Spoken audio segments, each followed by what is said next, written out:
Genèse 32, verset 1 à 2 et verset 20 à 25 rappelle l'histoire du combat, la bataille entre Jacob et l'ange, jusqu'à ce que l'ange déboîte sa hanche, cache sa hanche. On connaît l'histoire. Il était arrivé à Manahaïm, où il a rencontré le camp des anges. Et alors, il va traverser le gué des Yabots pour aller à Péniel. Il va laisser sa femme, ses enfants, ses serviteurs, ses biens et tout se mettre de l'autre côté pour aller se livrer à une bataille. Et cette bataille, c'est la bataille de l'aurore. Il va combattre. L'ange va casser sa hanche. L'ange va changer son nom. L'ange va le bénir. Et ensuite, l'ange va partir. L'ange a dit que l'aurore arrive, laisse-moi partir.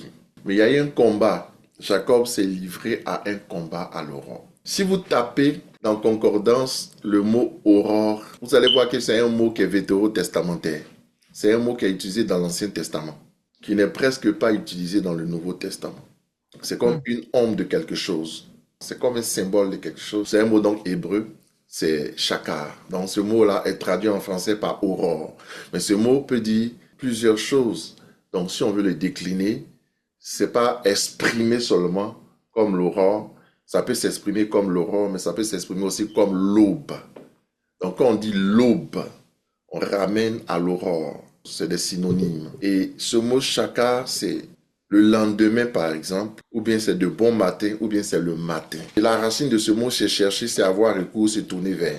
Ce mot traduit l'idée de l'aurore. Psaume 63, verset 2. Ô Dieu, tu es mon Dieu, je te cherche. Mon âme a soif de toi, mon corps soupire après toi, dans une terre aride, desséchée sans eau. Mon âme soupire après toi, te cherche à l'aurore. Mon âme te cherche, ça te cherche parce que l'aurore veut dire chercher. La racine de ce mot-là, c'est chercher. Ici, l'aube, l'aurore, c'est la même chose. C'est le mot sakar. Ça désigne l'aube, ça désigne l'aurore. Le lendemain, par exemple, ça peut traduire l'idée du lendemain parce que on estime que quand on est à l'aurore, on est déjà au lendemain. Parce que l'aurore, c'est comme une frontière. D'autres disent, on n'est ni aujourd'hui ni demain. Mais d'autres disent, on est déjà demain puisqu'on voit les rayons du soleil. C'est pour ça que ça traduit l'idée du lendemain aussi. Ça traduit l'idée de l'aurore, de l'aube, du lendemain, du matin. Je vous ai dit que la racine d'un mot, c'est la partie cachée du mot, ce qu'on n'a pas exprimé. En fait, ce qu'on veut dire. Quand on parle de l'aurore, quand Dieu utilise le terme sakar en hébreu, quand il te parle de l'aurore, quand il exprime l'aurore, qu'est-ce que ça veut dire? La racine, c'est quoi? Chercher, Chercher. avoir, avoir recours, Avoir recours, se tourner vers. ça veut dire qu'en réalité, quand tu entends l'aurore, là, à partir de 4 heures du matin jusqu'à 5h30 du matin, ça veut dire que tu dois chercher, tu dois avoir recours à Dieu, tu dois te tourner vers Dieu. C'est ce que Dieu veut dire. Quand tu arrives à cette tranche du jour, là, qu'on appelle l'aurore, Saka veut dire que tu dois te tourner vers Dieu. Tu dois Amen. chercher Dieu. Ça veut dire que tu dois avoir recours à Dieu. Donc, celui qui a recours à Dieu peut pas dormir. Donc, celui qui cherche Dieu peut pas dormir. Donc, celui qui se tourne vers Dieu ne se tourne pas vers sa couverture, sous sa couverture. Alors, c'est ce que toi et moi, nous avons eu l'habitude de faire pendant longtemps. Les choses de Dieu sont spirituelles. Et Dieu parle à des hommes spirituels. Mais les hommes qui sont charnels ou les hommes qui sont faits de chair, qui sont chers, ne comprennent pas le langage de Dieu. Quand on dit l'aube, toi, tu entends que c'est maintenant que tu as te préparé pour aller au travail. À l'aurore, tu entends que c'est maintenant que tu as te levé, tu as t'apprêté pour aller au jour. Mais en hébreu, c'est pas ce que ça dit. En hébreu, le mot aurore veut dire tu dois te tourner vers Dieu. Le mot aurore veut dire tu dois chercher Dieu. Le mot aurore veut dire tu dois avoir recours à Dieu pendant cette période. Ça veut dire qu'en réalité, toi, quand l'aurore arrive, l'aurore n'est pas l'aurore pour toi puisque tu ne te tournes pas vers Dieu. L'aurore n'est pas l'aurore pour toi puisque tu dors. L'aurore n'est pas l'aurore pour toi puisque toi, tu ne cherches pas Dieu. Pendant l'aurore, on ne dort pas. Tous ceux qui dorment à l'aurore, là, ils dorment contre la pensée de Dieu. Ils s'opposent à l'esprit de Dieu. Voici la faiblesse de l'Église. Voici ce qui fait le succès des gens des ténèbres. Ce qui fait le succès des gens des sectes et des sociétés ésotériques. Ce qui fait le succès des magiciens. Ça se trouve là, dans ce mystère-là. C'est là que l'Église échoue. Quelqu'un m'a dit, oui, mais non, on travaille le matin à 7 heures. Mon ami, Dieu s'en fout de tu travailles à 5 heures ou à 4 heures du matin. C'est pas son problème. Si tu dois aller au travail à partir de 8 heures, Ça veut dire qu'à 4 heures par là, dès que le premier rayon commence à sortir, 4h30, quand les premiers rayons commencent à sortir, qu'à 5h30 par là, toi, tu te tournes vers Dieu, tu cherches Dieu, tu fais recours à Dieu. C'est pas une période pour dormir. Les gens comme Enoch ont expérimenté ça. C'est sûr que les gens comme Abel expérimentaient ça. Les gens comme Abraham, Isaac, Jacob, Joseph, David, il a écrit les psaumes. Vous allez voir ce qu'il dit de l'aurore. David était un roi. Ça veut dire aujourd'hui, David était comme un chef d'un peuple, comme un président de république. Il avait sa nation dont il devait s'occuper. Les affaires du gouvernement dont il devait s'occuper. Il devait s'occuper de son service de renseignement parce que David était un homme de guerre. Il devait s'occuper de son service secret. David devait s'occuper de son armée. Il y avait Joab, il y avait tout cela. David devait s'occuper des problèmes d'Israël. Lit la Torah. Et dans la Torah, on prie matin, midi et soir. 3 fois par jour, il prie. Et David était un chantre. Il devait composer des cantiques. Il devait jouer avec des instruments. Quand il écrit les psaumes, tous ces psaumes de David là, David a écrit en étant inspiré de Dieu. Quand vous lisez les psaumes, vous ne voyez pas que c'est divin. Un homme dans la chair ne peut pas écrire ces psaumes là. Il faut qu'il ait eu l'inspiration de Dieu pour écrire à quel moment, entre sa fonction politique, sa fonction sociale et le fait qu'il était chef de famille. Il avait plusieurs femmes et des enfants et des enfants. Comment il s'occupait de leur éducation? Les problèmes de famille, le problème de l'État, le problème du gouvernement, le problème de l'armée, le problème de la loi, des Torahs, les sacrifices, toutes ces choses. Écrit les psaumes. David était un voyant. Il a vu Jésus-Christ assis à la droite de Dieu le Père. Il a vu ça, c'était un voyant. David était un chantre. David était un prophète. David consultait les gens. Mais à quel moment il avait le temps encore, à la 3e veille, à l'aube, s'asseoir pour prier et soupirer après Dieu jusqu'au matin? Le matin, se lever encore, administrer et aller en guerre, vaincre des peuples. Mais toi, le petit travail que tu as, tu te plains, je travaille à 8 heures, je n'ai jamais le temps, si j'ai pris la nuit, je vais mourir. C'est ça là que tu dis là, c'est ça qui décrit les problèmes. Là. David était un berger. En plus, il avait son travail, il était un berger. Mais il a le temps à l'aurore, chaque jour, il doit être à l'aurore, dévancer le jour dans la prière. Là, tu es plus occupé que David. Vous ne voyez pas comment David a prophétisé sur la passion du Christ? Il a prophétisé avec détail sur la passion du Christ. C'est un homme de l'esprit, un prophète. À quel moment il avait tout ça s'il n'est pas inspiré? Les prophéties de plus de 500 années qui s'accomplissent. David n'est pas un petit. Mais pour arriver à cette dimension de la révélation, tu dois pouvoir avoir du temps avec Dieu. Ton problème, tu n'as pas de temps. Oui, il y a mon mari, j'ai mes enfants, je m'occupe des enfants. Ça veut rien dire et absolument rien dire. Le monde t'enseigne que c'est le spirituel qui gouverne. Mais pourquoi quelqu'un va à l'école? Il va faire de grandes études, un grand savant, il est éclairé, il dirige des grandes institutions et puis il s'en va devenir Illuminati, il devient franc-maçon. Pourquoi? Mais parce qu'il a compris que l'intellect à un certain moment est limité. Tu ne peux pas aller au-delà d'une certaine dimension de règne. Si tu n'es pas dans les choses de l'esprit, tu ne peux pas. Toi, tu dors. Et tu sais pourquoi les sorciers dorment le matin? Un des signes que quelqu'un est dans la sorcellerie. Le matin, quand tu le vois, il est tout en train de sommeiller. Mon ami, qu'est-ce qu'il y a? Tu travailles dans le bois de nuit, mais quoi? Il ne travaille pas dans le bois de nuit. La nuit, il s'envole. Il est éveillé. À l'aurore, il travaille. Attends, il dort. Toi, tu dors la nuit. Et c'est le matin, tu es éveillé. Lui, il est éveillé la nuit. C'est le matin, il dort. Vous avez deux rythmes contraires. Comment tu peux le combattre? Si tu as recours au Seigneur, tu l'implores. C'est-à-dire, si tu passes l'aurore dans sa présence, ça veut dire à l'invoquer, à l'implorer, à avoir recours à lui. C'est ce que ça veut dire, Saka. Dieu va donner quoi à ta maison? Le bonheur que tu cherches là, voici ça. Quand tu es éveillé dans la nuit, c'est ça qu'on appelle l'aurore. L'aurore, c'est quand tu es éveillé dans les ténèbres. Tu es éclairé, illuminé dans les ténèbres. C'est ça l'aurore. Il y a des choses que tu manques, que tu as manqué à cause de toi-même. N'accuse pas les prophéties, les hommes de Dieu. Tu dors la nuit, au matin, tu transpires, tu rêves même, on te pousse, on te frappe. Tu vas pas toujours, tu rêves la nuit, on te frappe, on te pousse. Et si tu es éveillé, prier à l'aurore, personne n'arrive venir te frapper dans ton rêve. Et tu rêves tout, c'est toi, on te frappe. Mais que ça change au nom de Jésus-Christ. Après ce séminaire, que ça change. Au nom de Jésus-Christ, il y a du plaisir dans la chair, c'est doux. Tu vas dormir de 21h jusqu'à 6h du matin, là, c'est bon ça. Mais la nuit, qu'est-ce qui s'est passé en temps? À l'aurore, qu'est-ce qui s'est passé dans ta vie? Est-ce que tu as vu le scénario qui s'est passé la nuit, pendant que tu dormais? Tu as vu comment tous les sorciers se sont mis autour de toi. Les démons sont autour de toi pendant que tu dors. L'église est faible à cause de ces choses qu'on ne pratique pas. Voilà, les ténèbres, c'est le soir. Ici, c'est l'aurore. C'est un mélange de quoi? De lumière, de ténèbres. Et puis là, le matin. C'est le soleil qui fait ça.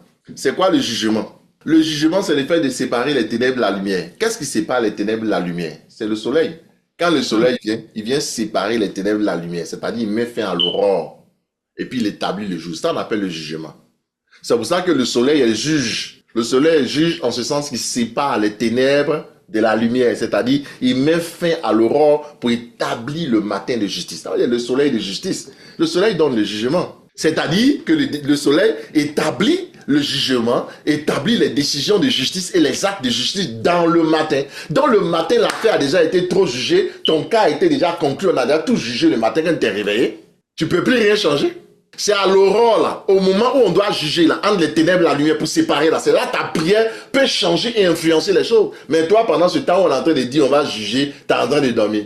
Candidat, attends, est-ce que le prévenu t'en peut approcher? Tu es en train de dormir. On a bon, il n'est pas venu, il n'est pas là. On a fait une décision, bah, tu es condamné. C'est maintenant matin, on dit va en prison. Voilà ton problème. À l'aurore, c'est là où toutes les décisions se prennent.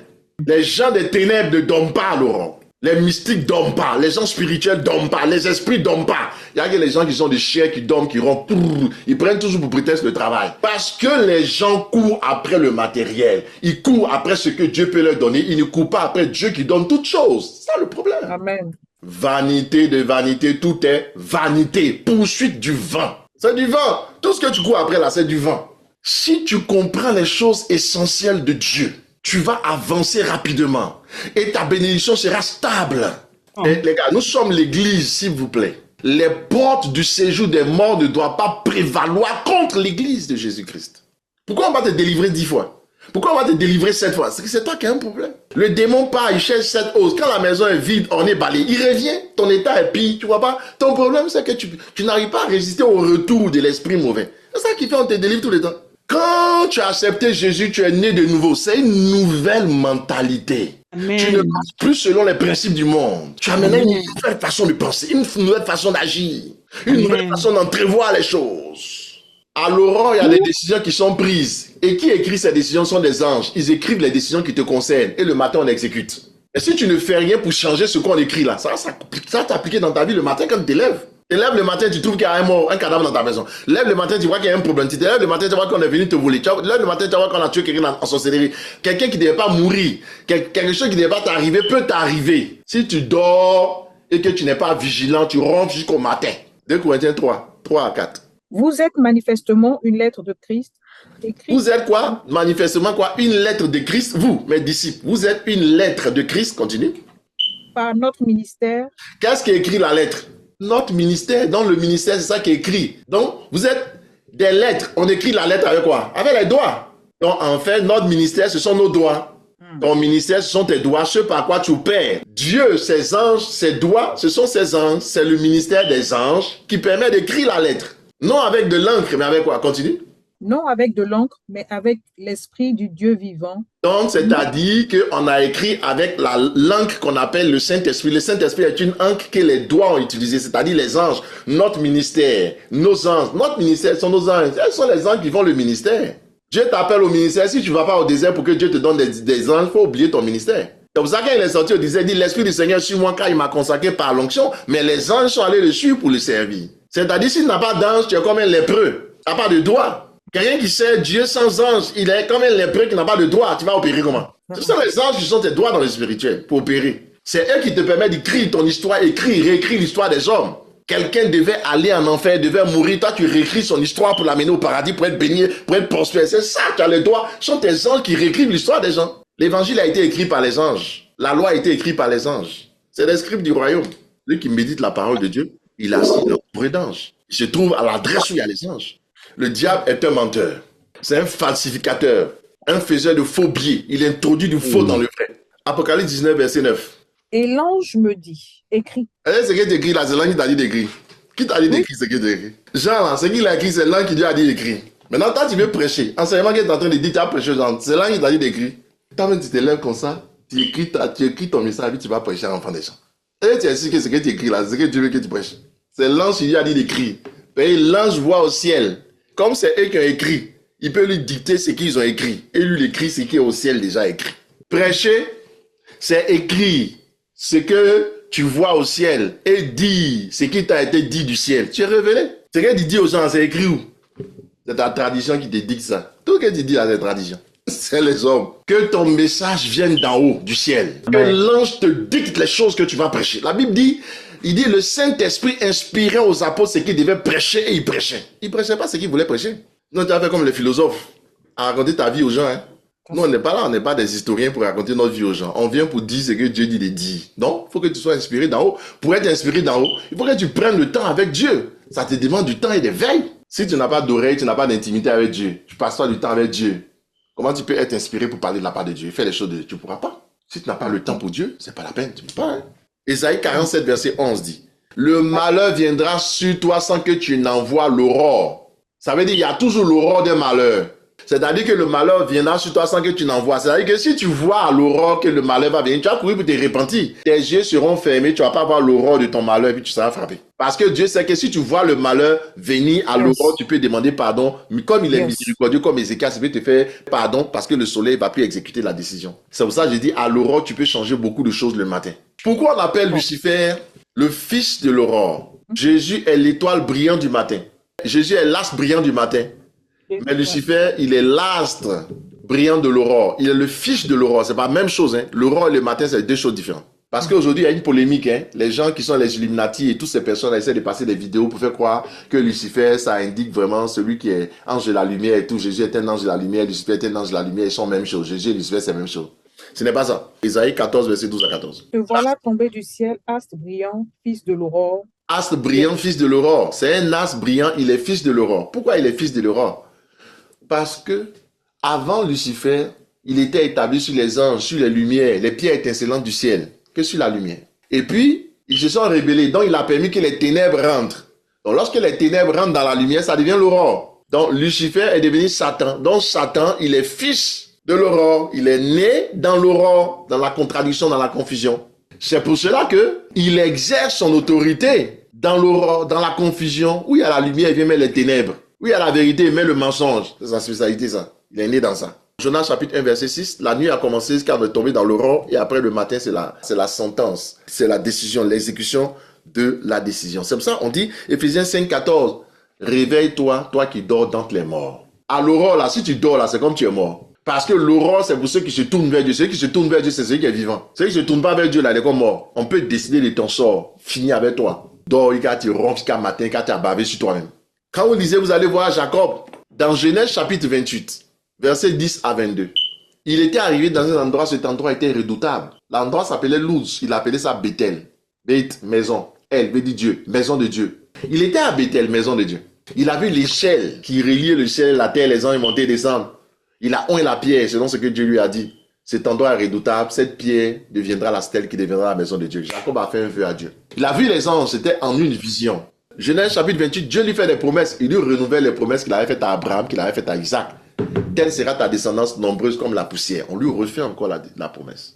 Genèse chapitre 32, verset 1 à 2, il arrive à Mahanaïm, où il voit le camp des anges. Il va maintenant, ça ce n'est plus une vision. Les choses qui étaient en vision ont commencé à se faire voir. Il a vu les anges. Mais seulement sa vie n'avait pas changé. Jacob était toujours Jacob. Il n'était pas venu Israël. Il a eu une vision. Genèse 28. On lui a fait des promesses. Tu peux avoir une vision, te faire des promesses. Genèse 32, il voit les anges. Manaïm, le camp des anges même. Il dit, ouh! Mais Jacob a compris que depuis là, il a fait ça, mais sa vie n'a pas changé. Donc, il va à Péniel. Il va chercher la face de Dieu même. Ton problème, on t'a donné beaucoup de prophéties. Tu as eu beaucoup de visions. Tu fais beaucoup de rêves. Que tu t'es marié, que tu es un grand homme, que tu es devenu riche, tu as des milliardaires. Mais depuis là, ta vie ne change pas. Pourquoi? Tu as même vu même des anges. Les anges sont entrés chez toi, tu as vu tout ça. Ta vie ne change pas. Parce que tu n'es pas allé faire un face à face avec Dieu à Péniel. C'est ton problème.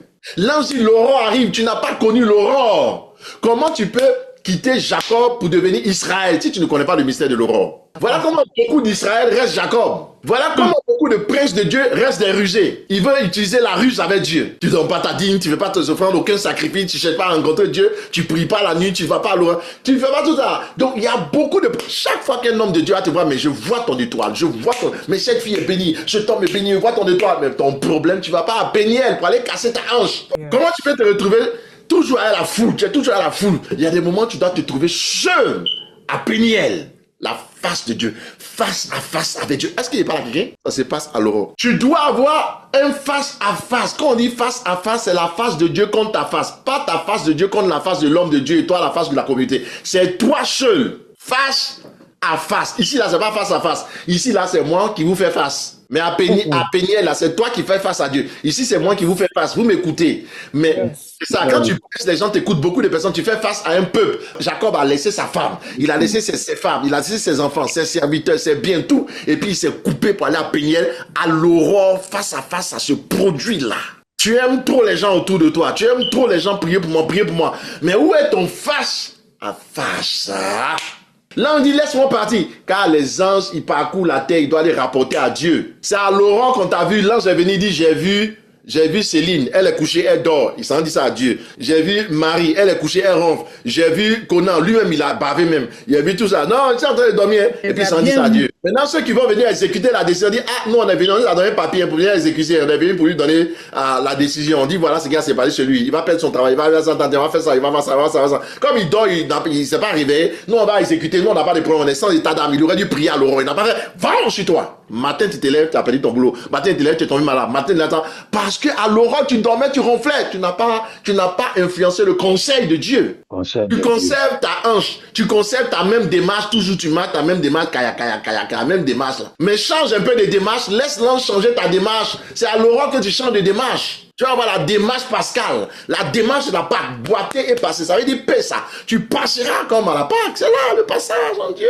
Tu ne vas pas à la face de Dieu. Comment tu pourras avoir le mystère des anges? Maintenant, Jacob arrive à la face de Dieu, il demande à Adam, demande ton nom. Là, on dit, c'est pas important. Toi, même quand il t'appelle Jacob, j'ai changé ton nom. Cherche à changer ton nom et demander mon nom. C'est pas ça, on n'est pas arrivé là-bas d'abord. Change ton nom d'abord. Quand ton nom va changer, tu deviens Israël. Les anges, ils ont déjà avoir leur nom. Au ciel, c'est écrit. Toi, change seulement, deviens Israël. Tu as des préoccupations, souvent, qui sont pas des préoccupations importantes, indispensables ou nécessaires, que tu poses à Dieu. Tu as seulement besoin d'avoir une intimité avec Dieu. Dieu est ton époux, tu es l'épouse, tu dois avoir un temps d'intimité avec Dieu. Et ça se passe à l'aurore. Les grands mystères, les grandes décisions se passent à l'aurore. Les grandes décisions de ce monde se passent à l'aurore. Je te dis la vérité. Si tu dors de 4 heures du matin jusqu'à 6 heures du matin, tu es fait. C'est la religion qui te fatigue. Redevenons spirituels. Retournons à la spiritualité. Jéricho était une ville. Josué chapitre 6 verset 1 à 2. On dit que c'était une ville barrée et barricadée.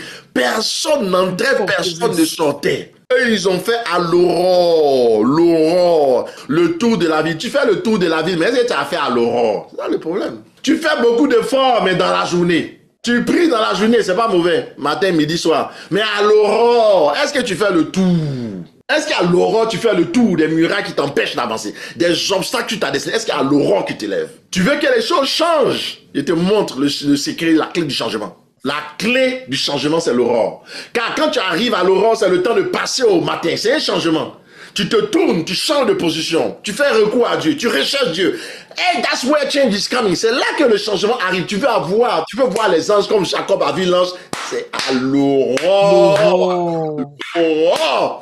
Tu veux voir les anges? Tu dis, oh, je vais voir les anges. Homme de Dieu, prie pour moi. Mais tu ne vas pas à l'aurore. Comment tu vas voir les anges? Tu veux parler le langage des anges, parler avec les anges, causer avec les anges, discuter avec eux. Jacob a dit, je te bloque. Jacob a dit à l'ange, je te bloque. Je te bloque. Si tu ne vas pas, tu ne me bénis pas, il ne te laisse pas. Il a modifié le plan de l'ange. Car l'ange n'était pas là pour le bénir. L'ange devait partir. Il dit, laisse-moi partir. Jacob dit, je te bloque, je modifie. C'est des dimensions. Celui qui sait arriver à l'aurore, qui sait traiter avec l'aurore, qui sait marcher à l'aurore, qui sait opérer à l'aurore, peut changer même des décrets, des ordres. Il peut changer même des plans, des projets de Dieu sur sa vie. Il peut changer, tu peux modifier. Toute muraille devant toi commencera à tomber à l'aurore. Je décrète et je déclare. Amen. Toute muraille devant toi commencera à tomber. Je vois Dieu faire tomber des grandes murailles. Des grandes murailles. Job 41, verset 1 à 4. Prendras-tu le crocodile à la meçon? Prends-tu le crocodile à la maison? Saisiras-tu sa langue avec une corde? Saisiras-tu la langue du crocodile avec une corde? Mettras-tu un joint dans ses narines? Mettras-tu un joint dans ses narines? Lui perceras-tu la mâchoire avec un crochet? Lui perceras-tu la mâchoire avec un crochet? Te pressera-t-il de supplication? Te pressera-t-il de supplication? Le crocodile ne supplie personne. Te parlera-t-il d'une voix douce? Le crocodile ne parle à personne avec une voix douce. Verset 18 à 19. Ses éternuements font briller la lumière. Ses éternuements font quoi? Briller la lumière. Quand la lumière brille, là, c'est qu'il a éternué. Ça veut dire, quand les premiers rayons commencent à sortir pour aller dans les ténèbres, quand l'aurore commence, c'est qu'il est en train d'éternuer. Quand il éternue, ça, il est bien réveillé. Parce qu'à l'aurore, le crocodile se réveille très bien. Il cherche à manger les petits poissons fainéants, les petits poissons qui dorment dans l'eau là. Il veut manger les serpents, les poissons ensommeillés. Petits poissons de l'église qui dorment à l'aurore. Viens les manger. C'est la bête, c'est le diable. Viens croquer ça. Tu te lèves le matin, tu as maladie ici, tu as cancer ici, tu ne sais pas pourquoi. On dit cancer de sang, cancer d'utérus, cancer de ça, quand tu comprends pas. Mais la nuit, quelqu'un t'a croqué, il a croqué tes os. Ses yeux sont comme les paupières de l'aurore. Paupières là, c'est quoi? C'est quand ça se ferme que les yeux se ferment, non? Quand ça s'ouvre que les yeux s'ouvrent, non? Dans les paupières de l'aurore, quand ça se ferme, c'est que l'aurore est finie. Vous voyez pas que l'œil c'est comme aurore? Vous n'avez pas vu que l'œil c'est comme... L'aurore c'est pas le blanc et le noir. Vous voyez pas le blanc et le noir? Vous voyez pas l'aurore, les ténèbres et la lumière? C'est par là on voit. C'est-à-dire l'aurore là, c'est l'œil du crocodile. Quand l'aurore commence, c'est que le crocodile a ouvert ses yeux. Bang. Sa lumière qui sort là, bang, il est éteigné. Il a ouvert ses yeux. Cherche à manger à l'aurore. Toi, c'est là tu dors. Quelqu'un veut te manger, toi tu dors. Quand il va te manger, ton travail va pas te dire, oh, tu sais, ton travail va pas te protéger, frère. Ton travail que tu regardes, tu dis, je ne peux pas prier à l'aurore là. Si le crocodile t'a tapé, ton travail va venir te dire, oui, mais ils vont te dire, mon cher, on va te renvoyer. Ou bien on va te laisser et puis après quelqu'un d'autre te renvoyer. Les mêmes jours, on te remplace. Quand tu es défaillant, on va trouver quelqu'un qui te remplace. Job chapitre 3, verset 9. Que les étoiles de son crépuscule s'obscurcissent, qu'elles attendent en vain la lumière et qu'elles ne voient point les paupières de l'aurore. Elle ne voit point les paupières de l'aurore. Les paupières de l'aurore, c'est quoi? C'est du crocodile. Qui est le crocodile? Ézéchiel 29, verset 3 à 2. La Bible dit c'est Pharaon qui est le crocodile du Nil. C'est lui qui est le crocodile, le Léviathan. Pendant l'aurore, le Léviathan se lève sur la terre, se manifeste. C'est le crocodile, il devient vigilant. Pendant tout l'aurore, là, il est éveillé car quand l'aurore finit, ses paupières se ferment. C'est là il dort. Ouais, l'œil du crocodile. Le mystère de l'œil du crocodile, c'est l'aurore. C'est comme ça, il t'observe. Quand l'aurore arrive, il faut garder dans ta tête que le crocodile, là, il te guette. Il ouvre son œil. Quand l'aurore arrive, ça veut dire que le blanc et le noir viennent là. Il ouvre son œil et puis il te regarde maintenant. Il t'observe. Il veut te tuer, il veut te jar. Il veut te détruire. Il veut voler tout ce qui t'appartient. C'est le Léviathan, le crocodile. Toi, c'est là tu dors. On a détruit tout pendant l'aurore. Matin, tu t'es réveillé zéro. Comme c'est une prophétie, ça va se réaliser, mais ça a tardé. Ça cause ça beaucoup de personnes, les prophéties tardent. Prophétie qui doit s'accomplir en une semaine, ça met 2 ans, c'est pas encore fait. Quelqu'un est en train de, comme ballon de ping-pong, on pousse ta prophétie, en train de jouer avec ça. Poum, poum, on joue à ta vie. Psaume 22, verset 1 à 3. Au chantre des chantres sur biche de l'aurore. Ce sont les biches qui viennent à l'aurore. Celles qui soupirent après Dieu. Celles qui ont soif de Dieu. Qui cherchent Dieu. Qui se tournent vers Dieu. Qui font recours à Dieu. Elles ne viennent pas pour chercher l'argent. Elles ne viennent pas pour chercher le travail, pour chercher promotion. Elles ont soif après mon âme, a soif de toi, a soif du Dieu vivant. Soif. Comme une biche, je viens à ses courants, à ses ondées, à l'aurore. À partir de 4h30 qu'à 5h, 5h30, je suis là en train de chercher Dieu, en train d'ouvrir la Bible, en train de lire, en train de méditer, chercher Dieu. Rakabashanta la bagada. Quand tu es à l'aurore comme une biche, le matin tu es dangereux comme un lion. Tu finis par voler comme un aigle. Papa a commencé par être une biche d'abord. Toi tu veux devenir aigle. Aigle avec aile cassée. Pour être biche d'abord auprès de l'eau. Toi tu n'as pas commencé par biche, être fragile. Parmi les lions, les crocodiles, les hyènes, tout ça là. Et puis malgré ça, tu es auprès de l'eau, Dieu te protège. Et puis tu soupires après le malgré tous les dangers de la nuit de 4h30 à 5h du matin. Tu n'as pas commencé par là d'abord, mais toi tu veux commencer par être l'aigle des nations. Voyant, prophète, mais tu n'as pas commencé par une biche. Le prophétique commence d'abord par être une biche. La révélation commence par être biche. Il faut avoir soif d'abord. Combien d'heures la nuit tu passes ton temps à chercher dans l'aurore? Réveille-toi. À partir de maintenant, que rien ne nous empêche, même pas le travail, même pas une préoccupation, même pas quoi, que ce soit une habitude, que ce soit naturel dans ton corps. C'est-à-dire que tous les jours, tu as l'aurore.